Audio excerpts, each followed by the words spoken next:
A cinética química é um assunto bem aguardado pelos alunos, um assunto que causa bastante dúvidas, mesmo não sendo tão complexo assim, tá? E é um assunto que tem caído bastante, tanto nos concursos militares, quanto a SpaceX, quanto nas provas de vestibulares. Então, se vocês têm alguma dúvida sobre esse assunto, galera, bora reagir à química que eu vou tentar facilitar esse conteúdo para vocês, beleza?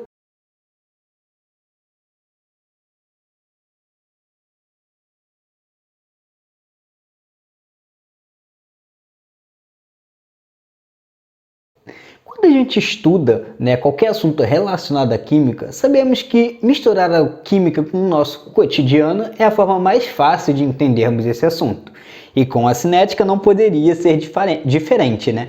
Bom, podemos imaginar então, por exemplo, uma maçã. Peguemos a maçã ela possui uma resina, na sua casca, no lado exterior, que ajuda, que protege para que o que está ali dentro não tenha muito contato com o meio externo e que faça com que o seu apodrecimento demore mais.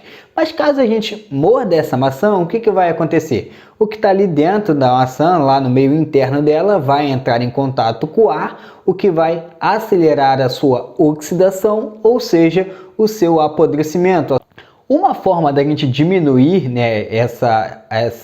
a gente diminuir a velocidade com que essa maçã apodrece é fazer o quê? É diminuir a sua temperatura. Colocar ela dentro da geladeira faz com que a velocidade de deterioração... Editor, corta aí, hein, por favor.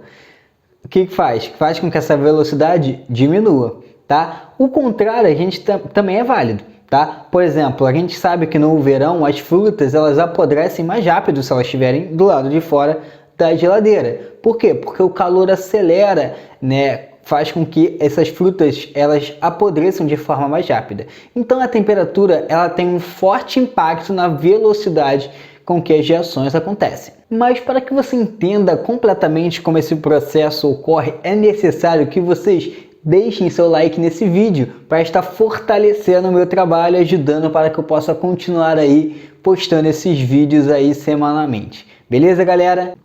Em geral, as reações que ocorrem na natureza, por exemplo, a formação do petróleo, do gás natural, do carvão mineral, elas são reações o quê? Bem lentas, tá? Essas reações, na verdade, bem lentas, fazem com que cause uma preocupação na gente. Por quê? Porque esses produtos eles estão sendo usados de forma muito mais rápida do que eles estão sendo produzidos. Então, a escassez desses materiais, como o petróleo, o carvão e o gás natural, causa preocupação, porque a velocidade de formação ela não é tão grande quanto a velocidade de consumo desses materiais. Então, essas reações de produção elas têm uma velocidade muito lenta, que é mais comum na verdade, nessas reações naturais que acontecem na natureza. Às vezes é interessante a gente fazer o quê? A gente acelerar as reações químicas.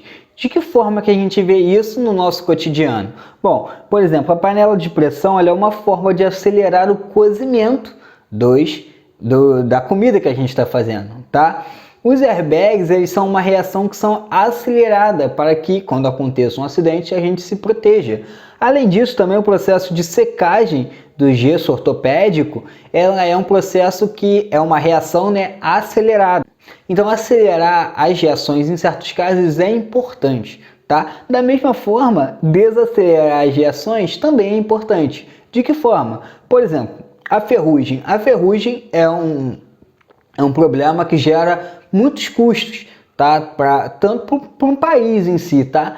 E aí, o processo de desacelerar a ferrugem, ela é muito interessante. Por exemplo, utilizando tintas protetoras, entre outros métodos que existem para fazer com que diminua a oxidação, no caso do ferro, a ferrugem, tá? Desses materiais metálicos e faça com que ele possa ser usado por mais tempo. Outro processo que a gente viu já é o processo de colocar o alimento aonde? No freezer, tá? Na geladeira. Esse processo faz com que desacelere a velocidade das reações e faz com que esse material, esse alimento, na verdade, ele dure por mais tempo, tá bom? Além disso, além do controle da velocidade de acelerar a reação e desacelerar a reação, nós temos o controle da velocidade da reação. De que forma? É interessante a gente controlar a velocidade da gasolina no motor, porque se ela for muito rápida, pode causar algum acidente, explosão, tá? Se o processo for mais controlado, essa gasolina ela vai entrar no motor e vai fazer com que ele funcione de forma melhor. Tá? Então esse processo, né, a velocidade com que a gasolina age ali no motor vai ser uma velocidade controlada, adequada para esse processo. Além disso, na produção do vinho também, né, é muito interessante a gente ter o controle nessa reação. Por quê? Uma velocidade mais lenta na produção do vinho, ela fermenta melhor o vinho, faz com que esse vinho seja de uma qualidade melhor. Porém, né, essa velocidade não pode ser muito lenta. Por quê? Porque senão atrasa a produção do vinho. Então todo esse controle, né, da velocidade das reações é interessante. Tá? Voltando também ao assunto lá que a gente viu aqui de desaceleração das reações, a gente pode levar em consideração também o que? Até a gente próprio, né? Já existem muitas pesquisas que visam retardar o envelhecimento, então diminuir a velocidade com que a gente envelhece. Existem muitas pesquisas dessa forma, né? Então, todos esses processos, tanto de acelerar como de desacelerar, como o controle da velocidade para que seja de forma adequada, ele é interessante na química. Assim, a gente entra no conceito que provavelmente vocês já viram em física, que é velocidade. Na física, o que é velocidade? É o deslocamento sobre o tempo. Bom, já não sei muito de física, mas eu sei que a velocidade, a fórmula da velocidade é deslocamento sobre o tempo. Na química, ela é um tanto quanto parecida. A gente também vai medir a velocidade, porém agora a gente mede a velocidade de quê? A velocidade de desaparecimento do reagente ou dos reagentes, se você tiver mais de um, e a formação do meu produto, tá? Então vai ser sempre a velocidade com que o meu reagente desaparece ou com que o meu produto é formado em um determinado quê? Tempo. Beleza? Então sempre a gente vai levar em consideração isso, desaparecimento dos reagentes. Quem são os reagentes? Que estão antes da seta. E, né, formação do meu produto, que é o que está depois da seta em um determinado tempo. Então vamos pegar esse exemplo que eu botei aqui. N2 mais H2 formando NH3. Se a gente fosse medir, né, a velocidade de desaparecimento, a gente poderia medir a velocidade de desaparecimento do N2, perdão, ou do H2, e a velocidade de formação do NH3. Beleza? Então a gente vai levar em consideração isso. E é importante vocês verem o que? Se nós considerarmos a quantidade, como a gente está formando o meu produto, a quantidade de produto ela vai aumentar. Ela não era nada e ela vai crescer, como a gente está vendo na curva aqui, ó, do nosso produto. E o que acontece com os reagentes? Eles vão diminuir, tá? Porque inicialmente nós tínhamos o máximo de reagentes, esses reagentes eles vão diminuir até entrar num equilíbrio com os produtos. Tá bom? E aí isso sempre vai acontecer em quê? Em um determinado tempo, tá? Então se a gente for ver um gráfico, a gente vai ver um gráfico de quantidades pelo tempo. Esse gráfico de quantidades pelo tempo vai ser a velocidade, beleza? O que é importante vocês saberem? Na química, quando a gente está falando de substâncias, geralmente a gente leva em quantidade, a gente fala do mol, tá? Aqui na cinética a gente vai falar do mol por litro. Tá? Da concentração molar. Lembram disso? Se vocês não lembram de concentração molar, cliquem nesse card, que é uma playlist de soluções. Vocês vão lá, assistam as aulas de soluções, depois voltem aqui, porque vocês podem ficar um tanto quanto perdidos. Beleza, galera? Então, façam isso, não se esqueçam. Beleza. E aí, o que acontece? A gente, então, vai entrar no conceito de velocidade média, que a gente acabou de ver, que seria o quociente, ou seja, a divisão da variação da molaridade, então variação da concentração molar de um dos reagentes ou produtos, tá, da reação, pelo intervalo de tempo em que essa variação ocorre. Tem fórmula, Lucas? Tem fórmula, tá? Mas aí ela vai estar muito ligada ao gráfico que a gente acabou de ver. A velocidade média vai ser a molaridade pela variação do tempo. E foi isso que a gente acabou de ver. Cadê? A que a gente acabou de ver aqui nesse gráfico. Nós temos a quantidade, então vai ser a molaridade, então esse gráfico aqui vai ser em mol por litro, tá? Então vai ser a quantidade em mol por litro, dividido pelo tempo, que nós temos então a velocidade média com que essa reação ela ocorre. Beleza, galera? Tranquilo, nada demais, bem fácil.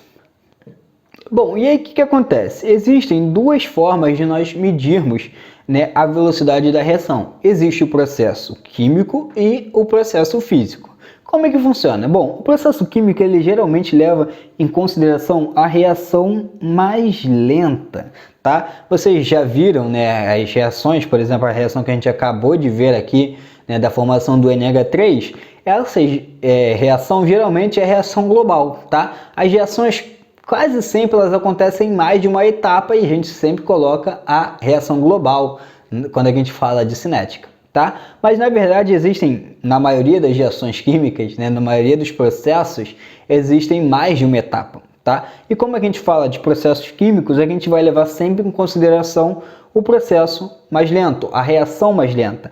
Então aqui na verdade nós vamos ter um processo de saponificação do éter, tá? Como assim, Lucas? Vai ser um processo, uma reação em que vai ter mais de uma etapa, tá? Saponificação é a formação de sabão, tá? De um éster, na verdade, não de um éter. Falei éter, eu acho, não sei, mas é de um éster, tá? Desse carinha daqui, beleza? E aí, o que vai acontecer? Isso vai acontecer em duas etapas. Porém, a segunda etapa, como vocês podem ver, é uma reação instantânea. Ela acontece muito mais rápida do que a primeira. Então é parecido que ela acontece, é a mesma coisa que ela acontecesse num estalo de dedos. Então é difícil você medir a velocidade da reação. Na verdade, se tu levar em consideração com a primeira reação, que é uma reação lenta, ela não vai ser considerada. Imagina, você tem uma reação que demora 1 hora e uma outra que demora 1 segundo. Essa de 1 segundo ela não vai ter, a gente não precisa considerar ela porque a outra demora muito mais tempo do que essa segunda. Então, sendo assim, a gente vai sempre levar em consideração a reação mais lenta para calcular a velocidade da reação, isso quando nós estivermos falando de um processo químico. Tá? E de um processo físico, Lucas, como é que a gente faz? Então a gente vai determinar indiretamente a velocidade da reação, medindo o quê? A variação da cor, da condutividade elétrica, da pressão, entre outras características durante a reação química. Tá? Esse é um processo que a gente não vai ver muito, a gente vai ver mais o processo físico, que é o que a gente mais utiliza, tá? Mas caso vocês precisam saber, né, que existem duas formas, na verdade, da gente medir essa velocidade. Então, o estudo da cinética química ela envolve diversos fatores, tá? A gente vai ver nas próximas aulas que existem diversos fatores que influenciam na cinética. Temperatura, concentração, catalisadores, entre outras coisas. Tá, galera? Então, para vocês não perderem esse vídeo, é preciso que vocês estejam inscritos no canal e que vocês também ativem o sininho, para assim que sair o vídeo, vocês já assistam e complementem aí os seus conhecimentos. Tá, galera? Então, por favor, não se esqueçam, se inscrevam, ativem o sininho e não se esqueçam também de curtir esse vídeo para estar me ajudando, tá? Se vocês ficaram com alguma dúvida, deixem nos comentários também que eu vou estar respondendo vocês, né, qualquer dúvida que vocês tiverem nos comentários. Tá bom, galera? Então é isso, um forte abraço e valeu!